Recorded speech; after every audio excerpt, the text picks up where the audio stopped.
Hai, salam sejahtera bagi kita semua. Di sini, saya akan menjelaskan sejarah kerajaan Mataram kuno, baik itu sejarah, lokasi, dan tokohnya.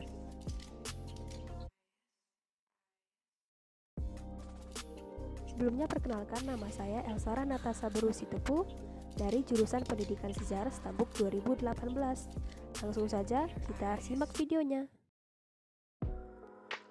Kerajaan Mataram kuno atau sering juga disebut dengan Kerajaan Mataram Hindu atau Kerajaan Medang merupakan kerajaan penerus dari Kerajaan Kalingga di Jawa yang diperkirakan eksis pada abad ke-8 hingga 18 Masehi.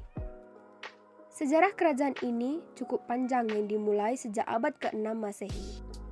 Mataram kuno yang bercorak Hindu dan juga Buddha biasanya disebut untuk membedakan Kerajaan Mataram Islam yang berdiri sekitar abad ke-16 Masehi.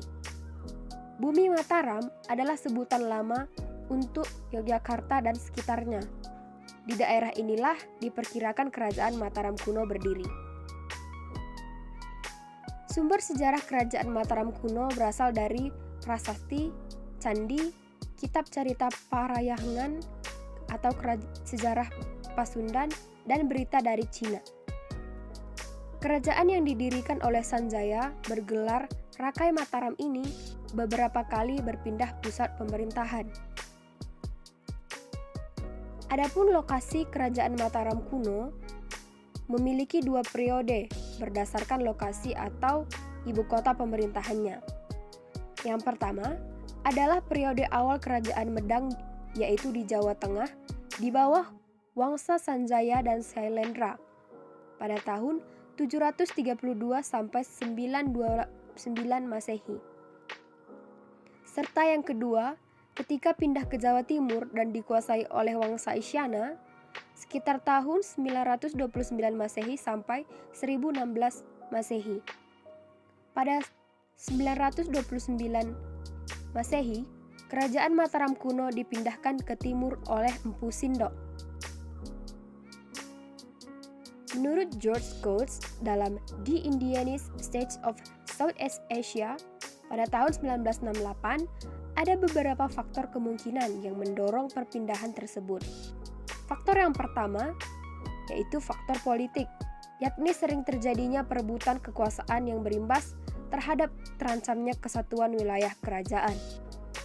Faktor yang kedua adalah faktor bencana alam, yaitu peristiwa meletusnya Gunung Merapi. Faktor yang ketiga adalah potensi ancaman dari kerajaan lain, termasuk serangan dari kerajaan Sriwijaya. Sedangkan faktor yang keempat adalah motif keagamaan dan ekonomi, termasuk ketiadaan pelabuhan yang membuat Kerajaan Mataram kuno sulit menjalin kerjasama dengan kerajaan lain. Lokasi tepatnya pusat Kerajaan Mataram kuno periode Jawa Tengah diperkirakan berada di Bumi Mataram atau Yogyakarta pada masa awal berdirinya di bawah pemerintahan Rakai Mataram Sang Sanjaya. Kemudian, lokasi itu berubah dan juga sempat berpindah-pindah, antara lain ke Mamrati pada masa Rakai Pikatan, pada era Dyah Balitung atau Rakai Watukura dipindahkan ke Poh Pitu, dan sempat kembali lagi ke Bumi Mataram pada masa Dyah Wawa atau Rakai Sumba. Mamrati dan Poh Pitu diperkirakan berada di antara wilayah Yogyakarta hingga Jawa Tengah bagian selatan atau Magelang atau Kedu. Kerajaan Mataram kuno punya banyak peninggalan yang berupa candi-candi megah, termasuk Candi Borobudur di Magelang, Candi Prambanan, Candi Kalasan, dan Candi Sewu di Yogyakarta, serta beberapa candi lainnya. Setelah dipindahkan ke Jawa Timur oleh Empu Sindok, yang kemudian bergelar Sri Maharaja Rakai Hino Sri Isana Wikramadar Motunggadewa pada tahun 929 sampai 947 Masehi, Kerajaan Mataram kuno menempati pusat pemerintahan di daerah yang disebut Tamlang. Masa-masa berikutnya terjadi lagi perpindahan pusat pemerintahan Kerajaan Mataram kuno pada periode Jawa Timur, yaitu era dinasti Isyana, yakni dipindahkan ke Watugaluh. Dikutip dari buku Antologi Sejarah Candi Boyolangu pada tahun 2016, tulisan Laitul Mahfudoh, Tamluang maupun Watugaluh diperkirakan terletak di sekitar Jombang, Jawa Timur. Setelah kerajaan Medang runtuh pada awal abad ke-9 Masehi, selanjutnya muncul kerajaan-kerajaan penerus Wangsa Mataram dari Kahuripan, Jenggala, Kediri, Singasari, Majapahit, Demak, Jipang, Giri, Kalinyamat, Pajang, hingga era Mataram Islam yang memunculkan Kasunanan Surakarta, Kesultanan Yogyakarta, Mangkunegaraan, serta Pakualaman.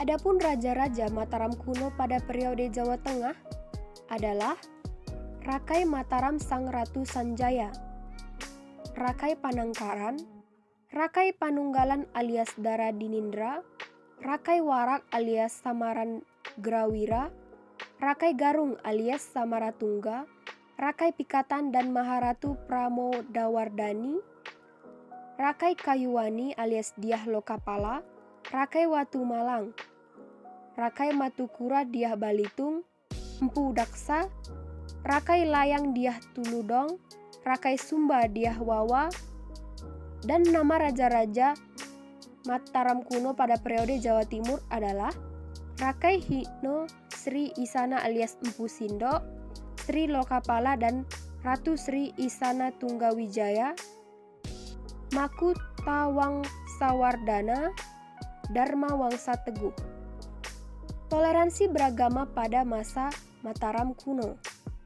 Kerajaan Mataram kuno terkenal dengan toleransi beragama yang kuat antara umat Hindu dengan Buddha, seperti yang terlihat dalam pembangunan Candi Borobudur, Candi Kalasan, Candi Prambanan, dan lainnya. Hal ini tidak terlepas dari peran para pemimpinnya yang mengajarkan toleransi. Pada masa kekuasaan Mataram kuno, raja-raja dan rakyat yang memiliki perbedaan agama merupakan hal yang biasa. Antara raja dan rakyat tidak harus beragama sama. Hal ini dibuktikan oleh banyaknya sisa-sisa Candi Siwa atau Hindu di sekitar Candi Borobudur atau Buddha. Demikian dikutip dari jurnal terbitan Departemen Arkeolog FIB Universitas Indonesia. Salah satunya adalah pernikahan antara Pramodawardhani, putri Rakai Garung alias Samaratungga dari dinasti Sailendra yang memeluk agama Buddha Mahayana, dengan Rakai Pikatan dari Wangsa Sanjaya yang beragama Hindu Shiva. Rakai Pikatan dan Maharatu Pramodawardhani bersama-sama memerintah kerajaan Mataram kuno pada periode 840 sampai 856 Masehi dan menghasilkan banyak candi-candi megah di wilayah Yogyakarta dan Jawa Tengah. Demikian video pembelajaran sejarah. Saya pamit undur diri. Terima kasih. Salam jas merah.